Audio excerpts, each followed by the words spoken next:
Welcome to Beth's Happy Home. I have a new favorite kitchen tool, and it is this just right sized stovetop pressure cooker. Now, if you've watched my channel, you know that I really love the electric pressure cookers that you use like a hot pot. I have one that's a Cuisinart. I have another one that's an off-brand called a Roswell or a Rosewell that I really like because it has a yogurt setting. Both of them work great. But this one I wanted because, for one thing, it fits in my cupboard better than my great big canner that holds 12 quarts. I like to keep that in my storage room, so it's inconvenient to run back and forth when I want to use it. And plus, it's just Jeff and me in our household right now, and so it's nice to have a smaller pot for cooking smaller meals, smaller quantities.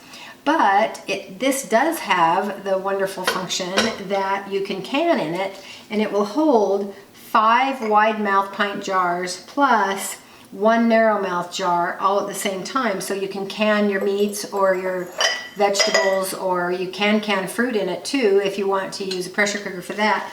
And it will hold 6 jars at once. You can't, however, can the narrow mouth jars. You can't can more than 1 narrow mouth jar at a time because they're too tall. They won't clear the lid.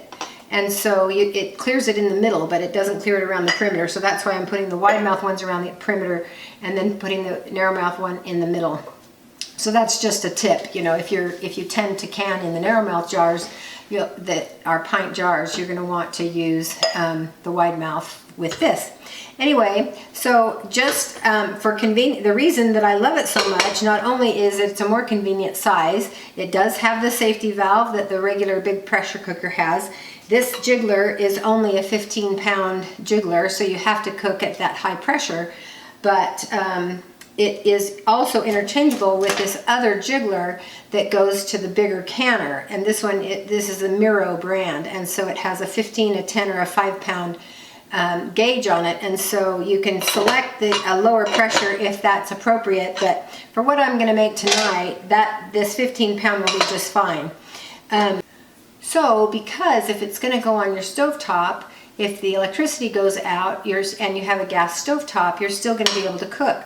Or if you're cooking out on your grill, a pressure cooker is going to be much more efficient and capture a lot more of the heat if you want to cook something wet out on your grill in the case of an emergency. That's the only time that I would think I would want it, if I didn't have power and needed to be cooking out on my grill. So this is going to capture a lot more of the heat, and it's going to use a lot less of the energy and fuel than other types of cooking would do.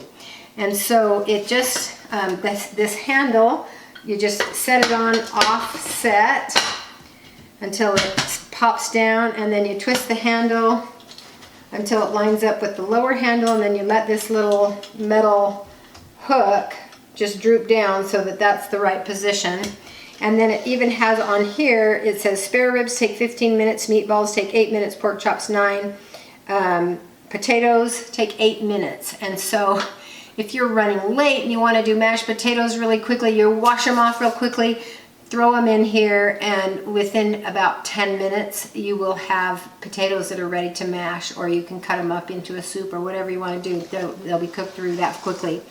So today what I'm doing, I have a quart of my bone broth in here. I have 2 cups of the 13 bean mix. I have a cup of dried onions, and then I chopped up all these carrots and celery because they've been in my fridge just long enough that I know I'm going to need to use them up, or they're going to start to go bad. And so, and I like carrots and celery in this particular recipe. Plus, I have a ham bone in there. And this is going to make a lot of servings of this really delicious soup that we will have on hand for several days to come. And I won't need to cook again, but you can see that it's a very, very easy way to cook. The one thing that is less convenient about this type of cooking than using an electric pressure cooker is that you don't leave these unattended. An electric pressure cooker, I don't mind leaving the house with it going because it'll turn itself off. This, on the other hand, I will not leave the house while I'm using this, and I pay some attention. I set a timer and I pay some attention to make sure that the jiggler is jiggling. Also, with all stovetop pressure cookers, you make sure before you use it, every single time, you hold it up to the light. The door is that way. Make sure that you can see through the hole in this valve right here. You should see daylight through there. And I do, so I know that I'm good. You don't want to start pressure cooking with that plug because that's a problem. Then the gauge won't work properly. Too much pressure will build up and it'll blow this safety valve, and the steam squirts out and it's kind of dramatic. Anyway, I'm going to put this on the stove and we'll see how long it takes for this 13 bean stew mix to cook. If I was cooking it on the stovetop, not using a pressure cooker, I would expect it to take 2.5 hours.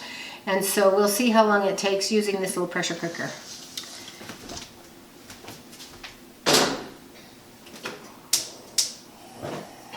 Put it on high to start, set my timer,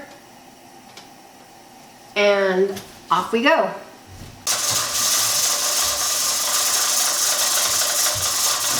That's what it sounds like when it's up to pressure. All right, this took 30 minutes to process and it took about 15 minutes to get up to pressure, so 45 minutes total.